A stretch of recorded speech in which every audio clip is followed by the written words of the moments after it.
સીતારામ, જય શ્રી કૃષ્ણ. બધાને સ્વાગત છે તમારું મારી ચેનલમાં.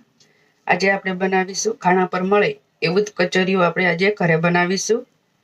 તો કચરિયું બનાવવા માટે આપણે પરફેક્ટ માપ લઈશું. તો અહીંયા ગોળનું તલનું આપણે માપ પરફેક્ટ રાખીશું. તો જેના માટે મેં અહીંયા 1 વાટકી કાળા તલ લઈ લીધા છે. અહીંયા તમે સફેદ તલનું બનાવવું હોય તો એ પણ બનાવી શકો છો. એ જ વાટકીના માપથી આપણે 1.5 વાટકી ગોળ લઈ લીધો છે. તો અહીંયા તમે વધારે ગળ્યો ખાતા હોય તો 1 વાટકી પણ લઈ શકો છો. તો અહીંયા મેં 1 વાટકી તલ સામે 1.5 વાટકી ગોળ લઈ લીધો છે. 2 વાટકી ટોપરાનું છીણ લઈ લીધું છે, જે ઝીણે આપણે તૈયાર મળતું હોય છે એ. 2 ચમચી જેટલી બદામની કટકી લઈ લીધી છે. અહીંયા તમને ભાવતા ડ્રાયફ્રૂટ એડ કરી શકો છો. 2 ચમચી જેટલું તલનું તેલ લઈ લીધું છે, જે આપણે એમાં ઉમેરીશું. અને 2 ચમચી જેટલો ગુંદરને મેં ઘીમાં તળીને લઈ લીધો છે. તો હવે આગળની પ્રોસેસ જોઈ લઈએ. તો અહીંયા મેં એક મિક્સર જાર લઈ લીધો છે. તો એમાં આપણે તલને એડ કરી લઈશું અને એને આપણે અધકચરા ક્રશ કરી લેવાના છે. તો અત્યારે બસ આપણે ફક્ત એક તો તલને જ ક્રશ કરવાના છે. તો આને આપણે અધકચરા ક્રશ કરી લઈશું. તો અહીંયા તલને આપણે અધકચરા ક્રશ કરી લીધા છે. તો તમે જોઈ શકો છો આપણા તલ સરસ રીતે અધકચરા ક્રશ થઈ ગયા છે. હવે ખાણા પર મળે એ વધારે મેશ કરી નાખતા હોય છે, એમાંથી તેલ છૂટું પડી જતું હોય છે. તો એના માટે આપણે ઘરેથી તેલ એડ કરીશું. તો અહીંયા સરસ તલનું તેલ લઈ લીધું છે, એ આપણે 2 ચમચી જેટલું એડ કરી લઈશું અને ગોળ એડ કરી લઈશું. અહીંયા તમે થોડો ગોળ ઓછો ઉમેરીને સાકર પણ એડ કરી શકો છો. ટોપરાનું છીણ એડ કરી લઈશું અને સરસ રીતે થોડુંક મિક્સ કરી લઈશું અને ફરીથી ઢાંકીને આપણે એને ક્રશ કરી લેવાનું છે. તો ફરીથી આપણે એને થોડુંક ફેરવી લઈશું. તો આપણા તલ સરસ રીતે ક્રશ થઈ ગયા છે. એકદમ સરસ રીતે આપણું કચરિયું બનીને તૈયાર થઈ ગયું છે.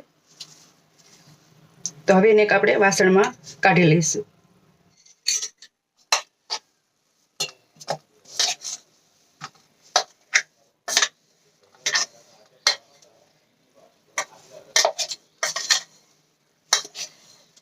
તો અહીંયા આપણે એક વાસણમાં કચરિયાને કાઢી લીધો છે. તો હવે એમાં આપણે બદામની કતરણ એડ કરી લઈશું. અહીંયા તમને ભાવતા ડ્રાયફ્રૂટ ઉમેરી શકો છો અને ગુંદર એડ કરી લઈશું અને હાથ વડે આપણે સરસ રીતે એને મિક્સ કરી લઈશું, જેથી કરીને ગુંદર થોડો ભાંગી જાય.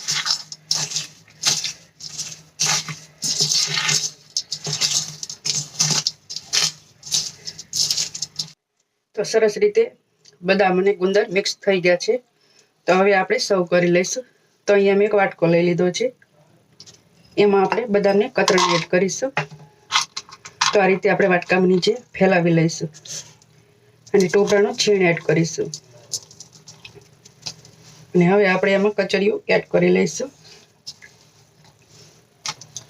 તો આ રીતે સરસ રીતે દબાવીને આપણે એને વાટકામાં લઈ લેવાનું છે.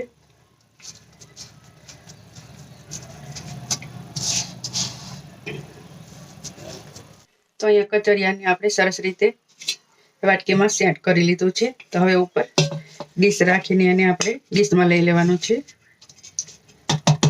તો હળવેથી આપણે પ્રેસ કરીને એને વાટકીમાંથી લેવાનું છે. તો આપણે સરસ રીતે એને ડીશમાં લઈ લીધું છે. હવે ઉપરથી થોડુંક આપણે બીજું ટોપરાનું છીણ એડ કરીશું. તો આપણે સરસ મજાનું ખાણા પર મળે એવું કચરિયું બનીને તૈયાર છે. તો આ રીતે એકવાર શિયાળામાં જરૂરથી બનાવજો, બાળકોને તો ખૂબ જ પસંદ આવશે. તો તમને મારો વિડીયો પસંદ આવ્યો હોય તો તમારા ફ્રેન્ડ્સ અને ફેમિલીમાં શેર કરવાનું ભૂલતા નહીં. ચેનલ પર નવા હોય તો ચેનલને સબસ્ક્રાઈબ કરી દેજો અને કમેન્ટ કરીને જરૂરથી જણાવજો કે તમને મારે આજનો વિડીયો કેવો લાગ્યો.